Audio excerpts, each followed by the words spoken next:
Hello everyone, welcome back.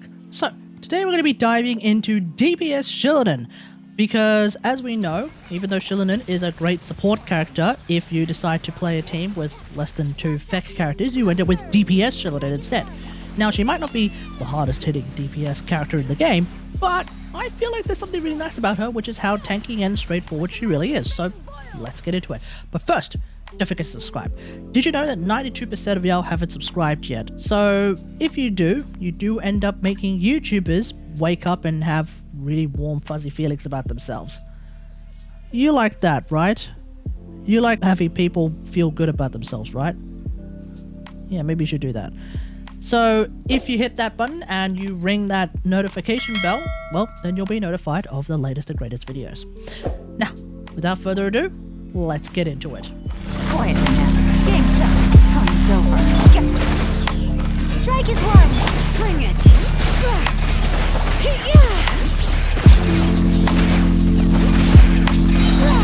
Let the mountain's veins boil. This is order. Having tried a few things here and there, I have landed on this particular team as probably my favorite version of a DPS Shillidan team at the present moment. We're here with Shillidan and Margaret Kenke, so let's just get into it. Now, I do have C1 Shillidan. I feel like that does make a little bit of a difference, Busted.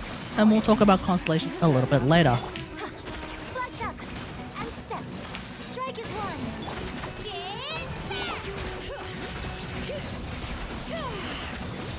Now, I know Margaret Kenke is invulnerable, but this is just really to show off the ult damage as well, the 65, 61k ult damage. And leap. That's probably one of the nice things about having Yunjin on the team.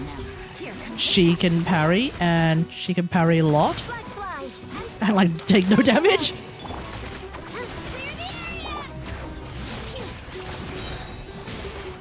Yeah, something like that. And one of the things that I have noticed a lot with regards to playing DPS Shillidan is that she does seem kind of oddly tanky. And that's actually partly and unironically due to the crystallized reaction, because I think what we have to remember about crystallized shields and shields in general with their effective HP is that that is affected by a multitude of stats, one of which is shield strength, but another one is defense, because when your character has a lot of defense, well, the amount of damage that the shield takes is also lowered. And Shillidan is, of course, a defense scaler, both in support mode and in DPS mode. So what we seem to be seeing here is that the crystallized shields on Shillidan actually kind of do their job. And because she is a Geo character and I'm playing with someone like Yelan, there's a lot of crystallized happening as well, right? And I feel like this is almost kind of unique to Shillidan in particular, because if you have a look at the other Geo defense scalers, well, most of them don't need crystallized shields, like at all. And some of them don't even have the ability to get crystallized shields. If you have a look at like Chiori, Albedo, and Goro, well, they tend to be off-field, so they don't really get to use their crystallized shields all that much. Now, there is a way of playing Chiori on-field, that's for damn sure, and Albedo as well, I guess. But I think for the most part, these characters are used off-field, so I wouldn't really count them as part of it. And then, of course, we have someone like Noelle, who has her own shield, and it's very, very tanky, which means Noelle has no need for crystallized shields at all. And finally, there's Ito. Now, I'm not 100% sure what Ito's favorite team is these days. Let me know in the comments what they are. But I would imagine, unless you have C2 Farina, you're probably not playing triple Geo plus Farina. I don't think that really works, because who's your healer at that point, right? So, with that in mind, you're probably playing Ito in Mono Geo, I believe. And if that's the case, well, then you're not really going to be generating crystallized shields, unless you're going up against things like Slimes or Hydro Abyss Mages, or Abyss Mages in general, I guess. So, that's not really happening. But for Shillidan, as I demonstrated, that works really, really well. So, all of this to say, Shillidan is, by my estimation, one of, if not the best, at least one of up to 3, I believe, characters who really make crystallized shields actually work as intended. Here comes the catch. Flag fly. Your friend banana.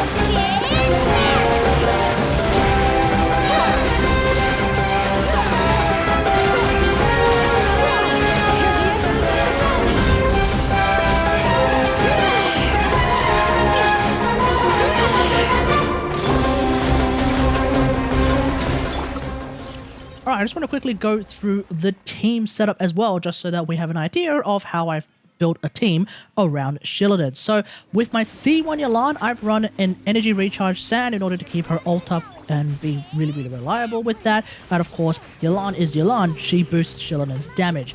And with C6 Yunjin, I'm also using an ER Sand, because that way she can use her ult whenever she wants.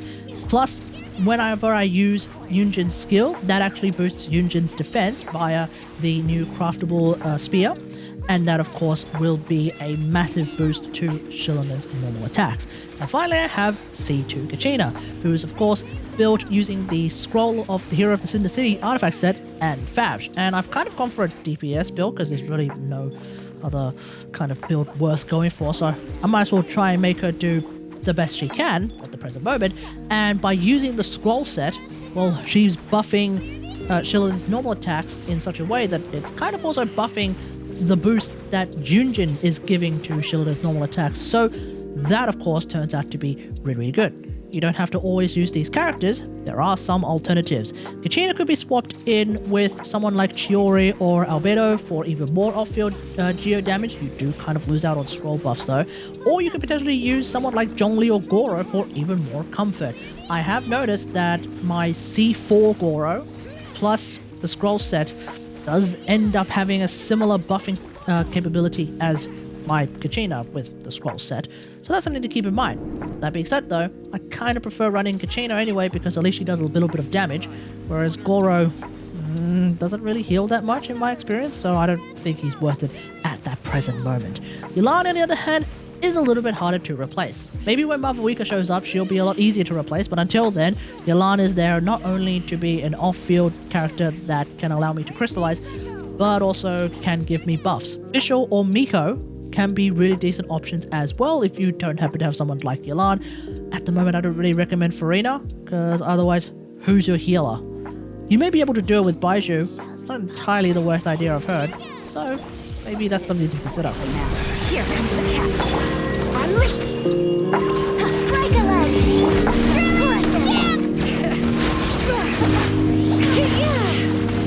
Your coming was foretold!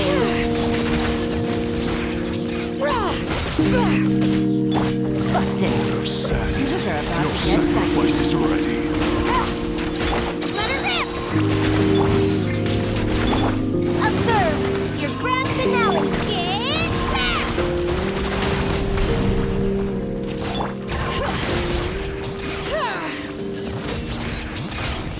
Letting brave names echo!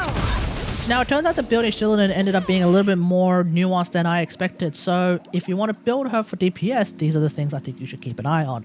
For Shielded's artifacts, the Obsidian Codex is going to be her best in slot set, but if you haven't farmed that yet, then Husk is a solid alternative, and it's strong boxable as well, so that's really, really good. Now, a defense sand is pretty much the way to go, but Geo and Defense Cups seem to be very viable, and they seem to end up doing about the same amount of damage as each other, so I would test them out against your test dummy of choice, especially if your team setup is a little bit different to mine. And whilst crit hats are usually the way to go, there may be some scenarios where you actually would probably want a defense hat, and those scenarios are very similar to whether or not you want to use Uraku Misugiri or if you want to use Peak Patrol Song as her quote-unquote best in slot weapon. Because if you happen to have a lot of crit damage before either your crit hat or something like Uraku Misugiri, oh yeah, suddenly the defense options are actually a little bit better.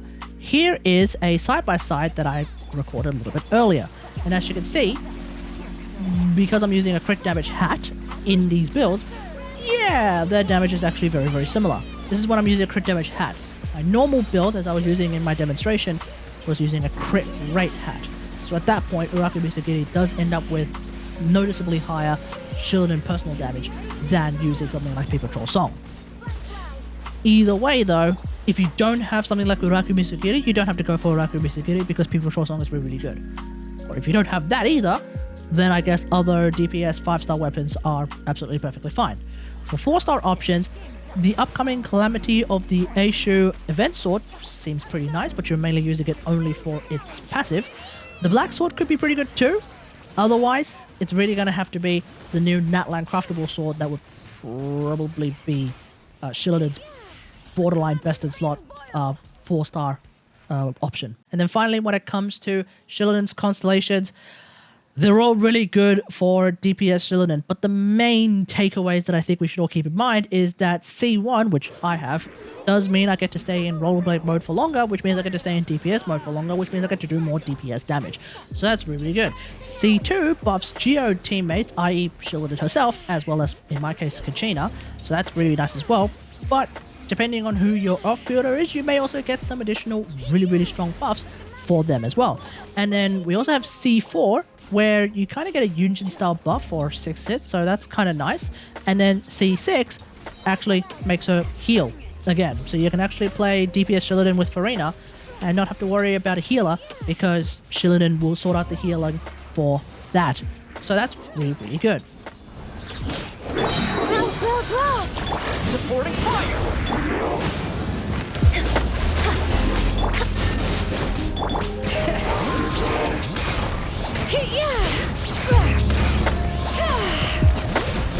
Committed to memory. Sharing my knowledge. Don't get too close! Unstep. Your grand finale.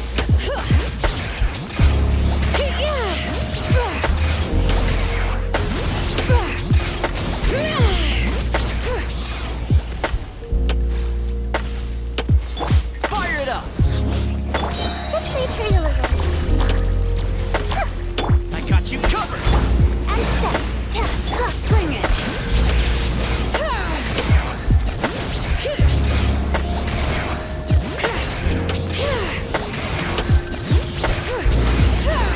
Hear the echoes of the valley! Don't get too close! Break a leg.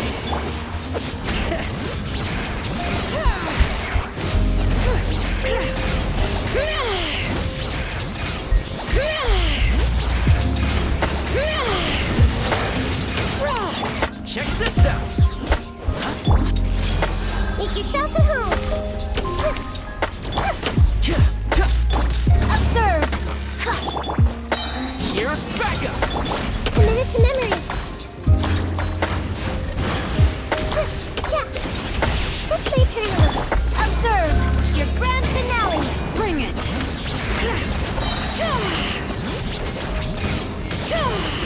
Letting brave names echo! So that's pretty much it. Look, I'm likely to play support Shillinen a lot more than DPS Shillinen because naturally, especially at low constellations, that's where the vast majority of her power lies, but DPS Shillinen is a lot of fun. Look, maybe when Mabuika shows up, I will revisit this again for a video.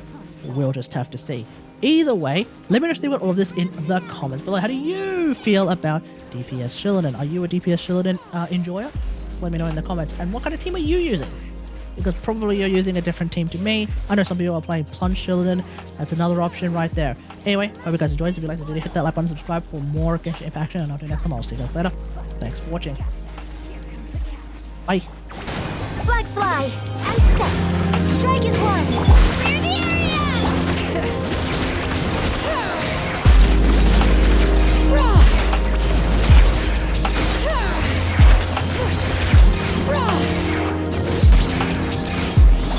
Let her rip. Quietly now. Gotcha. Things are about to get set. Flags up. Observe. Break a leg.